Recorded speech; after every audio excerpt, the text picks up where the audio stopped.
Hello guys, എല്ലാവർക്കും നമസ്കാരം.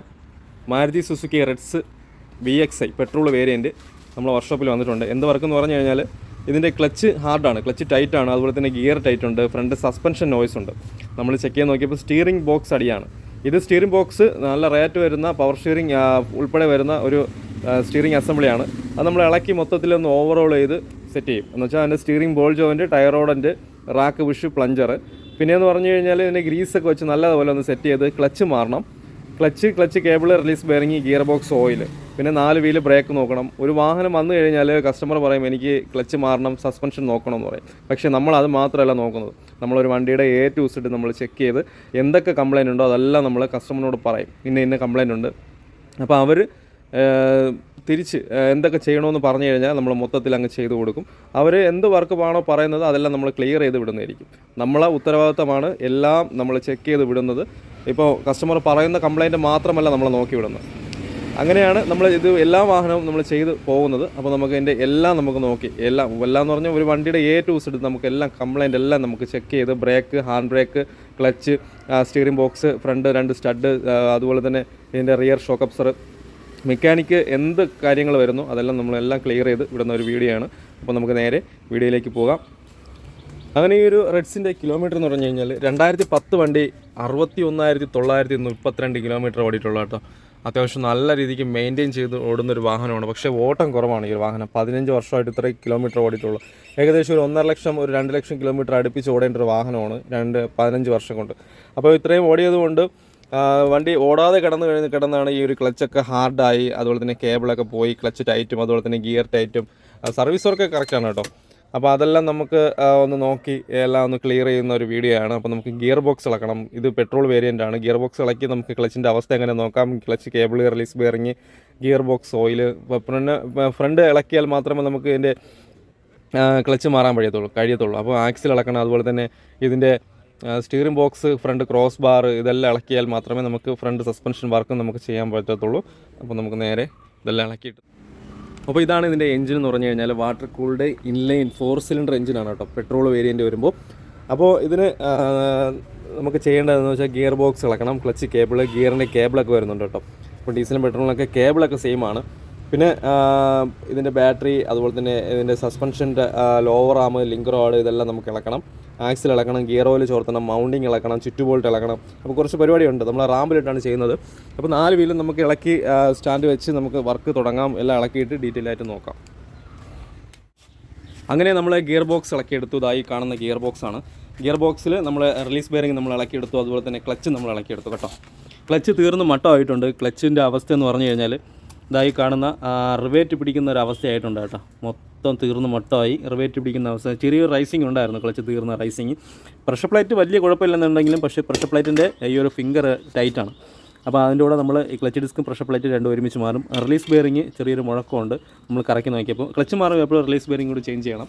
അങ്ങനെ നമ്മൾ സ്പെയറെല്ലാം മേടിച്ചായിരുന്നു. സ്റ്റിയറിങ്ങിൻ്റെ സാധനവും അതുപോലെ തന്നെ ക്ലച്ചും മേടിച്ചായിരുന്നു. ഈ കാണുന്ന റിലീസ് ബെയറിംഗ് ആണ്. പാർട്ട് നമ്പറെ കൊടുത്തിട്ടുണ്ട്. 535 രൂപ വില ഉണ്ട്. ഇതെന്ന് പറഞ്ഞാൽ ക്ലച്ച് ഡിസ്ക്കും പ്രഷർ പ്ലേറ്റ് രണ്ടായിട്ടാണ് വരുന്നത്. ഇത് ഡിസ്കിൻ്റെ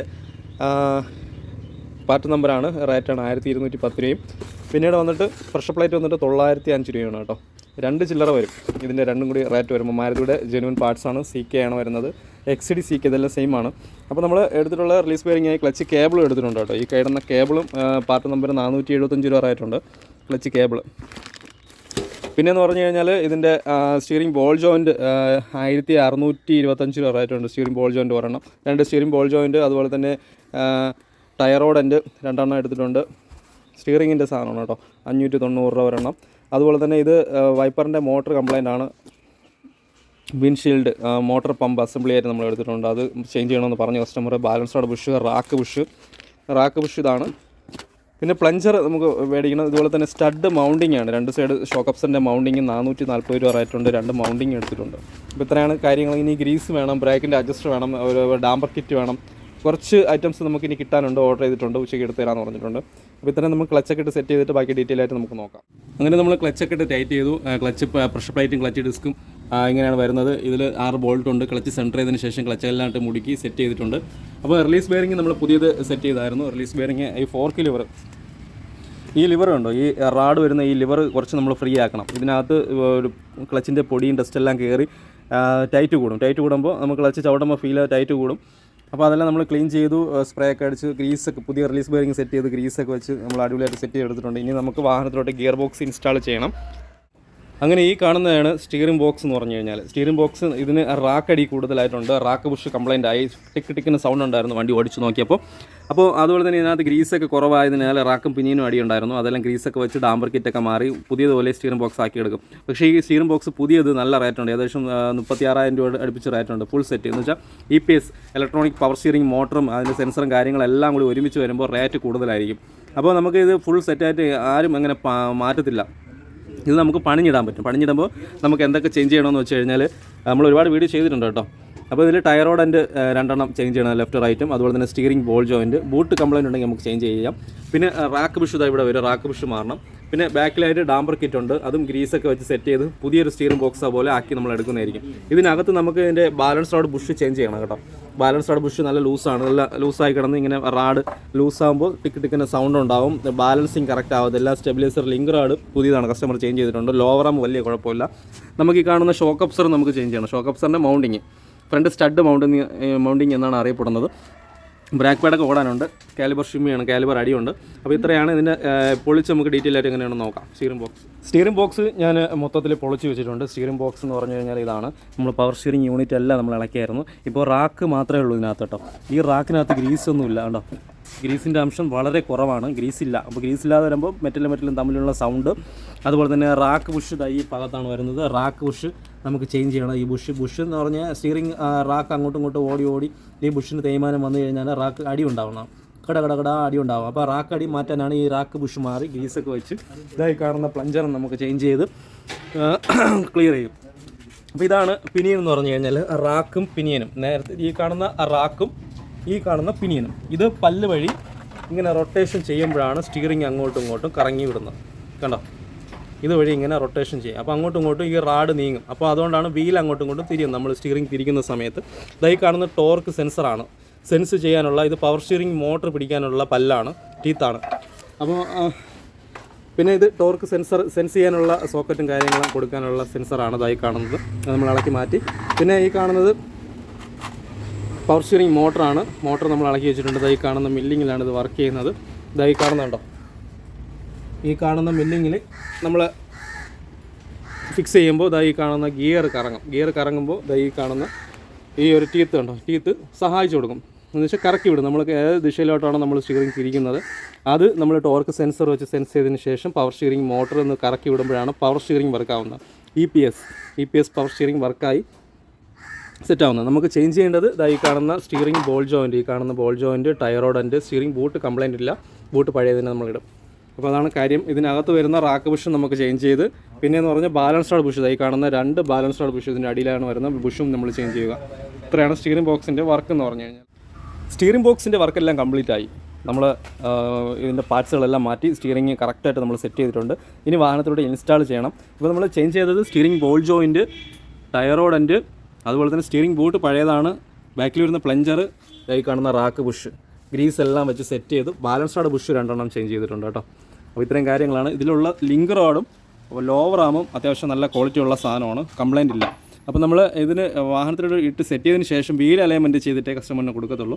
അപ്പോൾ വീൽ അലൈൻമെൻറ്റ് ചെയ്താലേ കറക്റ്റ് ആകത്തുള്ളൂ. നമ്മൾ സ്റ്റിയറിംഗിൻ്റെ സാധനം എന്ത് വർക്ക് ചെയ്താലും, സസ്പെൻഷൻ്റെ എന്ത് വർക്ക് ചെയ്താലും അലൈൻമെൻറ്റ് വ്യത്യാസം വരും നല്ല രീതിക്ക്. ഇപ്പോൾ ക്ലച്ചിൻ്റെ വർക്ക് ചെയ്തുകൊണ്ടിരിക്കുന്നു. ഇനി നമുക്ക് സ്റ്റിയറിംഗ് ബോക്സ് എല്ലാം എന്നിട്ട് സെറ്റ് ചെയ്യണം. പിന്നെ വേറൊരു കാര്യം, ബ്രാക്കിൻ്റെ അഡ്ജസ്റ്ററിൽ ലോക്കിലൊക്കെ ടാഗ് വെച്ചാണ് സെറ്റ് ചെയ്തിരിക്കുന്നത് കേട്ടോ. എൻ്റെ ലോക്ക് കംപ്ലയിൻറ്റ് വന്ന വലിയ പൈസയൊന്നുമില്ല. എന്ന് വെച്ചാൽ ഈ ടാഗൊക്കെ വെച്ച് തിരിച്ച് ലൂസ് ആവാതിരിക്കാൻ വേണ്ടി അങ്ങനെയൊക്കെയാണ് സെറ്റ് ചെയ്ത് വെച്ചിരുന്നത്. ഹാൻഡ് ബ്രേക്കൊക്കെ നല്ല ലൂസായിരുന്നു. അപ്പോൾ അതെല്ലാം നമ്മൾ അഡ്ജസ്റ്ററെല്ലാം മാറി കറക്റ്റ് ചെയ്ത് സെറ്റ് ചെയ്ത് വിടുന്നതായിരിക്കും. അങ്ങനെ നമ്മൾ സ്റ്റഡിൻ്റെ പരിപാടി വർക്ക് ഇളക്കാനായിട്ട് നമ്മളിപ്പോൾ വിൻഷീൽഡ് ഗ്ലാസ് കവർ നമ്മൾ ഇളക്കിയായിരുന്നു. അപ്പോൾ ആ ഒരു കവറിനകത്താണ് സ്റ്റഡ് മൗണ്ടിങ്ങിൻ്റെ നെട്ടും കാര്യങ്ങളെല്ലാം വരുന്നത്. ഈ ഭാഗത്ത് അത് മൊത്തത്തിൽ തുരുമ്പ് കയറി മൊത്തം കുളമായിരിക്കുകയാണ്. അതുപോലെ തന്നെ ഇതിൻ്റെ വേസ്റ്റും കാര്യങ്ങൾ ഇലയും എല്ലാം ഇതിനകത്ത് ഈ വിൻഷീൽഡ് കവറിൻ്റെ ഇടയിലായിട്ട് ഇങ്ങനെ കയറി ബ്ലോക്ക് ആയിരിക്കുകയാണ്. അങ്ങനെ വരുമ്പോൾ വെള്ളം കെട്ടിക്കിടന്ന് തുരുമ്പ് കയറി ഈ ഒരു സ്റ്റഡ് കംപ്ലയിൻറ്റ് വരാൻ സാധ്യത ഉണ്ട്. അപ്പോൾ ഇടയ്ക്ക് നിങ്ങൾ ഒരു 5 വർഷമൊക്കെ കൂടുമ്പോൾ ഇതുപോലെ ഒന്ന് ഇളക്കി റീസെറ്റൊക്കെ ചെയ്ത് ഒന്ന് ഗ്രീസൊക്കെ വെച്ച് കറക്റ്റ് ചെയ്ത് എടുത്തു കഴിഞ്ഞാൽ വേറെ കംപ്ലയിൻ്റ് ഒന്നും പ്രോബ്ലം ഒന്നും വരത്തില്ല. കണ്ടോ, ഇത് കണ്ടോ, മൊത്തത്തിൽ തുരുമ്പ് കയറി ഇളക്കിയിരിക്കുകയാണ്. ഇളക്കാൻ കുറച്ച് കഷ്ടപ്പാടാണ്. കണ്ടോ, അപ്പോൾ ഇത് ഒന്നുകിൽ ഈ ബോൾട്ട് ഒടിഞ്ഞ് വന്നു കഴിഞ്ഞാൽ ബോൾട്ട് സ്റ്റഡ് അടക്കം മാറാൻ കസ്റ്റമറിനോട് പറഞ്ഞിട്ടുണ്ട്. നമ്മൾ മാക്സിമം നമ്മൾ ശ്രമിച്ച് നോക്കും. ബോൾട്ട് ഒടിഞ്ഞ് വരികയാണെങ്കിൽ പിന്നെ ഉപയോഗത്തിന് സ്റ്റഡ് കൊള്ളത്തില്ല, ത്രെഡ് കാണത്തില്ല, ഉപയോഗിക്കാൻ കഴിയത്തില്ല. അപ്പോൾ ഇതാണ് അതിൻ്റെ കാര്യം എന്ന് പറഞ്ഞു കഴിഞ്ഞാൽ ഇതെല്ലാം നമ്മളിനി ക്ലീൻ ചെയ്ത് സെറ്റ് ചെയ്യുന്നതായിരിക്കും. അങ്ങനെ നമ്മൾ സ്റ്റഡ് ഇളക്കി എടുത്തു. ഈ തുരുമ്പ് കാരണം നമുക്ക് കട്ട് ചെയ്ത് എടുക്കേണ്ടി വന്നു കേട്ടോ. ഈ സ്റ്റഡിൻ്റെ മേൽഭാഗം കട്ട് ചെയ്തെടുത്ത് നീളം കുറഞ്ഞിട്ടുണ്ട്. അപ്പോൾ നമുക്ക് ഇനി സെറ്റ് ചെയ്യാൻ പറ്റത്തില്ല. അല്ല, ഇത്ര നീളമുള്ളൂ, കുറച്ചുകൂടെ ഹൈറ്റ് വരും, സെറ്റ് ചെയ്യാൻ പറ്റത്തില്ല. അപ്പോൾ ലൂസായി കിടന്നായിരിക്കും. അപ്പോൾ സ്റ്റഡിൻ്റെ വർക്കിങ്ങും പോയിട്ടുണ്ടോ? സ്റ്റഡ് ലൂസായി കിടന്ന് നല്ല ലൂസാണ്. അതായത് ഇപ്പോൾ നമ്മൾ വാങ്ങിയത് ഗബ്രിയൽ എന്ന് പറഞ്ഞ കമ്പനി ഗ്യാസ് ടൈപ്പാണ് സ്റ്റഡ് മേടിച്ചിട്ടുള്ളത്. 2 സ്റ്റഡ് നമ്മൾ ഇതിനോടൊപ്പം മാറുന്നുണ്ട്. 2 സ്റ്റഡ് ഇതായി കാണുന്ന സ്റ്റഡാണ്. അപ്പോൾ ഇതെന്ന് പറഞ്ഞു കഴിഞ്ഞാൽ ജസ്റ്റ് താഴ്ത്തി വിടുമ്പോൾ തന്നെ ഗ്യാസ് ടൈപ്പ് ഹൈഡ്രോളിക്കായിട്ട് നല്ല ഹൈറ്റ് കൂടി വരുന്നതായിരിക്കും. ഭയങ്കര സ്മൂത്തായിരിക്കും ഇത് ഓടിക്കാനായിട്ട് ഈ സ്റ്റഡ്. അപ്പോൾ ഇത് സ്റ്റഡ് മാത്രം, അതിൻ്റെ മൗണ്ടിങ് പുതിയത് നമ്മൾ ചേഞ്ച് ചെയ്യുന്നുണ്ട്. കോയിൽ സ്പ്രിങ്ങും ബെയറിങ്ങൊക്കെ പഴയതായിരിക്കും സെറ്റ് ചെയ്യുന്നത്. അങ്ങനെ പുതിയ സ്റ്റഡിൽ കോയിൽ സ്പ്രിങ്, സ്റ്റഡ് കിറ്റ്, പുതിയ സ്റ്റഡ് മൗണ്ട് നമ്മൾ ചേഞ്ച് ചെയ്തിട്ടുണ്ട്. അപ്പോൾ ബെയറിംഗ് എല്ലാം ഗ്രീസൊക്കെ സെറ്റ് ചെയ്ത് നല്ല ഫ്രീ ആണ് ഇത് കറങ്ങാനായിട്ട്. ഇനി വാഹനത്തോട്ട് ഇൻസ്റ്റാൾ ചെയ്യണം. അങ്ങനെ റെഡ്സിൻ്റെ വർക്കെല്ലാം കംപ്ലീറ്റ് ആയി. നമ്മൾ വണ്ടി ഓടിച്ച് നോക്കി. വണ്ടി പെർഫെക്റ്റ് ആയിട്ടുണ്ട്. പുതിയ വണ്ടി ഷോറൂമിൽ നിന്ന് ഇറങ്ങിയ കണ്ടീഷൻ ആയിട്ടുണ്ട്. വാഹനം ഇത്ര കിലോമീറ്ററിൽ ഓടിയിട്ടുള്ളൂ, 60,000 ചില്ലറ. അപ്പോൾ കിടന്നുള്ള ഈ ഷോക്ക് അബ്സറും അതുപോലെ തന്നെ ഈ സ്റ്റീറിംഗ് അടിയും ക്ലച്ചും ഇതെല്ലാം ഹാർഡായത് വണ്ടി ഉപയോഗിക്കാതിരുന്നാണ് മൊത്തത്തിൽ കംപ്ലയിൻറ്റ് വന്നത്. അപ്പോൾ ഇത് നമ്മൾ ക്ലച്ച് മാറി എല്ലാം ഓക്കെ ആയിട്ടുണ്ട്. അതുപോലെ തന്നെ 2 ഷോക്ക് നമ്മൾ ഫ്രണ്ട് മാറി, സ്റ്റഡ് മാറി. അതുപോലെ തന്നെ ഇതിൻ്റെ സ്റ്റിയറിംഗ് ബോക്സ് മൊത്തം പണി ചെയ്തിട്ടു നമ്മൾ. പിന്നെ balance rod bush, steering ball joint, tyre റോഡിൻ്റെ ഗ്രീസൊക്കെ വെച്ച് പ്ലഞ്ചർ, റാക്ക് ബുഷ് ഇതെല്ലാം നമ്മൾ ചെയ്തായിരുന്നു. പിന്നെ നമ്മൾ 4 വീല് ബ്രേക്കൊക്കെ നമ്മൾ റീസെറ്റ് ചെയ്തു. ബ്രേക്കിന് അഡ്ജസ്റ്റൊക്കെ പോയി അതെല്ലാം നമ്മൾ സെറ്റ് ചെയ്തു. ക്ലച്ച് ഇപ്പോൾ നല്ല ഫ്രീ ആയിട്ടുണ്ട്, നല്ല സ്മൂത്ത് ആയിട്ടുണ്ട്. ഗിയറൊക്കെ നല്ല ഫ്രീ ആയി. ഇനി സുഖമായിട്ട് അടുത്ത ഓട്ടം ഉണ്ടെങ്കിൽ 1,00,000 കിലോമീറ്റർ സുഖമായിട്ട് ഓടണം വണ്ടി. ഓടാതിരുന്ന് കഴിഞ്ഞാൽ വീണ്ടും കംപ്ലയിൻറ്റ് വരും. ക്ലച്ചൊക്കെ നല്ല ഫ്രീ ആയി. അതുപോലെ തന്നെ ഗിയർ നല്ല ഫ്രീ ആയിട്ടുണ്ട്. കണ്ടോ? ഇത്രയും കാര്യങ്ങളാണ് വീഡിയോ എല്ലാവർക്കും ഷെയർ ചെയ്യുക. പിന്നെ ഒരു കാര്യം എനിക്ക് പറയേണ്ടതെന്ന് വെച്ചാൽ ഈ ഫ്രണ്ട് സസ്പെൻഷൻ വർക്കും ക്ലച്ചും കൂടെ ഒരുമിച്ച് ചെയ്തുകൊണ്ട് കസ്റ്റമറിന് ലാഭം എന്നോണം പറയാനായിട്ട്. ലേബർ കുറയും. അപ്പോൾ ഇത്തരം കാര്യങ്ങളാണ്. ഒരുമിച്ച് നിങ്ങൾ വർക്കുണ്ടെങ്കിൽ ചെയ്ത് കഴിഞ്ഞാൽ നിങ്ങൾക്ക് ലാഭം, നമുക്ക് കുഴപ്പമില്ല. ഒരുമിച്ച് ചെയ്ത് പോയി കഴിഞ്ഞാൽ രണ്ടാമത് നിങ്ങൾക്ക് വർക്ക്ഷോപ്പിൽ കൊണ്ടുവരേണ്ട കാര്യമില്ല, രണ്ടാമത് മെനക്കെടില്ല, പൈസ ലാഭം, ഗുണം മെച്ചം. അപ്പോൾ ഇനി ചെയ്യേണ്ടതിൽ ഫ്രണ്ട് പണി ചെയ്തുകൊണ്ട് അലൈൻമെൻറ്റ് ചെയ്യണം, വീൽ അലൈൻമെൻറ്റ് ചെയ്ത് കൊടുക്കുന്നതായിരിക്കും. അപ്പോൾ ഇത്രയും കാര്യങ്ങളാണ്. വീഡിയോ എല്ലാവർക്കും ഒന്ന് ഷെയർ ചെയ്യുക. നമ്മുടെ ചാനൽ മറന്നു തന്നെ സബ്സ്ക്രൈബ് ചെയ്യുക. ഇത്രയും കാര്യങ്ങളാണ്. നിങ്ങൾക്ക് വരാൻ താല്പര്യം ഉണ്ടെങ്കിൽ ഞാൻ കോൺടാക്ട് നമ്പർ കൊടുത്തിരിക്കാം. അതിൽ വിളിച്ചാൽ കിട്ടത്തില്ല, ഞാൻ വാട്സപ്പ് മാത്രമാണ്. ഒന്നുകിൽ വാട്സപ്പ് കോൾ ചെയ്യുക, അല്ലെന്നുണ്ടെങ്കിൽ വാട്സപ്പിൽ മെസ്സേജ് ഇട്ട് ഡീറ്റെയിൽ നിങ്ങൾ പറഞ്ഞാൽ മതി. ഞാൻ റിപ്ലൈ തന്ന് വിളിച്ചാൽ കിട്ടുന്ന നമ്പറും കൊടുത്ത് ലൊക്കേഷൻ ഞാൻ അയക്കാം, ഡേറ്റും തരാം. ഏത് ദിവസമാണോ വരേണ്ടത്, രാവിലെ വന്നു കഴിഞ്ഞാൽ നിങ്ങൾക്ക് വൈകിട്ട് പോകും. അതുപോലെ തന്നെ 2 ദിവസത്തെ വർക്കാണെങ്കിൽ അങ്ങനെ എത്രയും പെട്ടെന്ന് നമുക്ക് ഒരാഴ്ചത്തെ വർക്കാണെങ്കിൽ 2 ദിവസം 3 ദിവസം മാക്സിമം നമ്മൾ ചെയ്ത് വിടുന്നതായിരിക്കും. എല്ലാവർക്കും ഷെയർ ചെയ്യുക. നമ്മുടെ ചാനൽ മറന്നു മാത്രം സബ്സ്ക്രൈബ് ചെയ്യുക. Okay, bye, see U.